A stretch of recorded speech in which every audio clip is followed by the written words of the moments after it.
everyone. Welcome to STL Got Talent. It's Tony P, and today I have here with me Julian Ervin. Nice to meet you. Nice to meet you. MC from St. Louis? Yes, ma'am.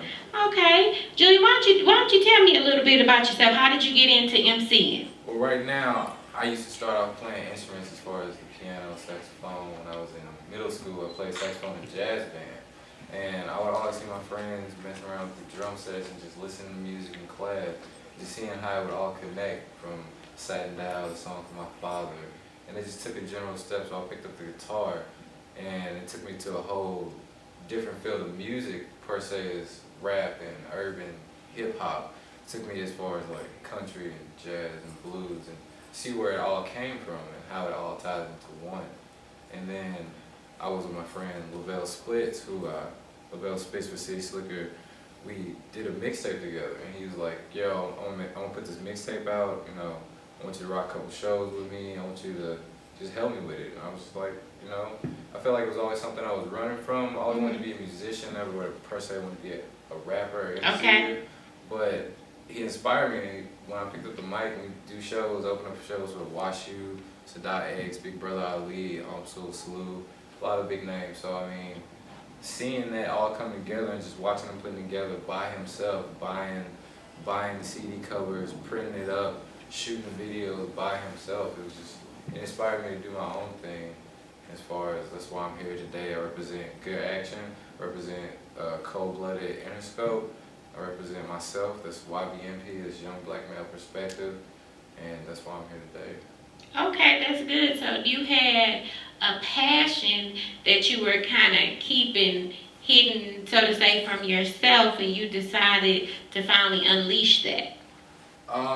Yeah, I guess it was like, it was never in front of me. I was always in front of the music sheets and the music notes. It was never, I had a neighbor who was really close to me. He plays a bass guitar, which is another reason I picked up the guitar. I would hear them in the garage just playing, like no music sheets. It was just coming straight from the heart.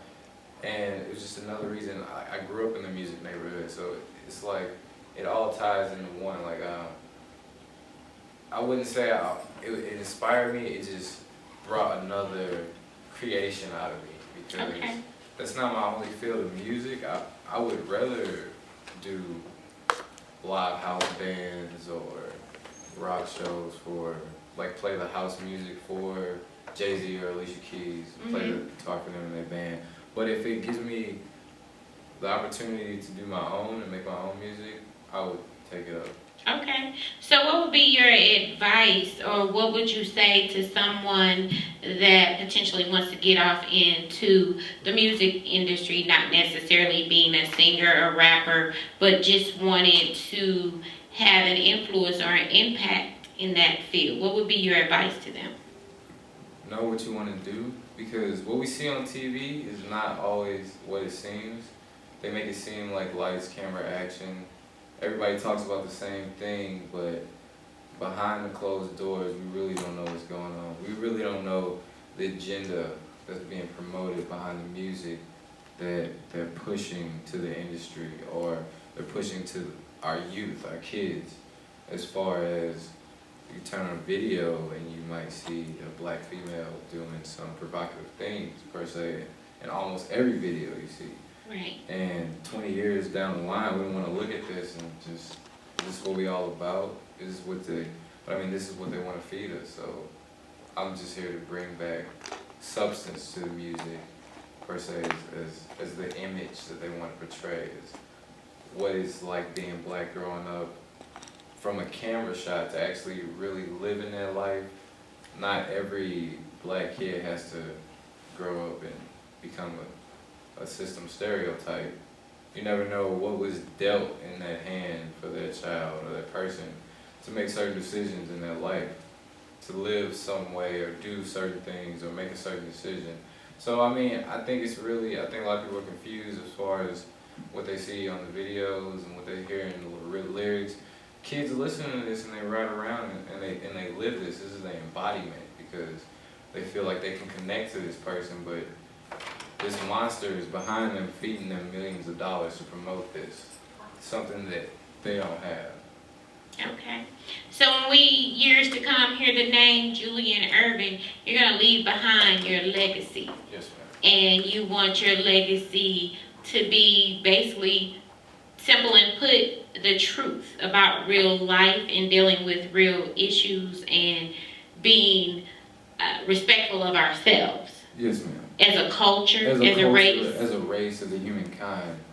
It don't have to be about one color or one type of race. It's really just about like our embodiment, because the more we feed ourselves this negative imagery, it's not that we have problem with people, it's the way that people perceive us that gives us a negative image, because maybe we've been the only thing they've been exposed to. That's the only thing they've been exposed to. They've been demonized. They demonize us in these movies, and people coming from overseas, like on a visa, a student coming to watch you, you know, government will tell them don't associate yourself with African Americans in America because they do this and they do that, and this is how they portray us. When our African sisters and brothers that come over here to watch you, they also tell them this so that we also have that misconnection, that segregation between each other. Within our own race. Within our own race. Okay. So if someone wanted to find you or look you up to see what you're working on, where can they find that? Is there somewhere out that they can go on YouTube, a website? What do you have that they can go out there and find out some information, background, or maybe see you at one of your shows? Right now, I'm working on my independent album right now, so I'm just getting a lot of material together. If you always want to check on my music, you can go to SoundCloud and type in my name, Julian Ervin, and that will always pop up my music. You can go to my website, wavetosurf.weebly.com, just to keep up on information. I got a blog there. Right now, I'm just working on material for myself, because I've done a lot. I've done a lot of covers on features and tracks, made a lot of beats, you know, worked in the behind the scenes. So for me to come out and for me to show myself in the right light, it has to be the right time. So I'm not really trying to rush anything, but to be here and to get the exposure is the best way possible. Okay. Well, I want to thank you for coming out to STL's Got Talent and sharing with us a background on who you are and what you want to leave on the community. I definitely appreciate that. I think you have a very positive outlook and an understanding of what's going on in our environment today. And to want to have the desire to make a change in that is very brave of you and definitely a good thing. And you're putting yourself in place to be a role model for our future. Yes, ma'am. And I want to thank you again for coming out, and we are going to be looking forward to seeing great things from you and keeping up and keeping track with you and what you've got going on. Yes, ma'am. All right, I want to thank you. Thank you. Thank you. Thank you, St. Louis Got Talent. Thank you.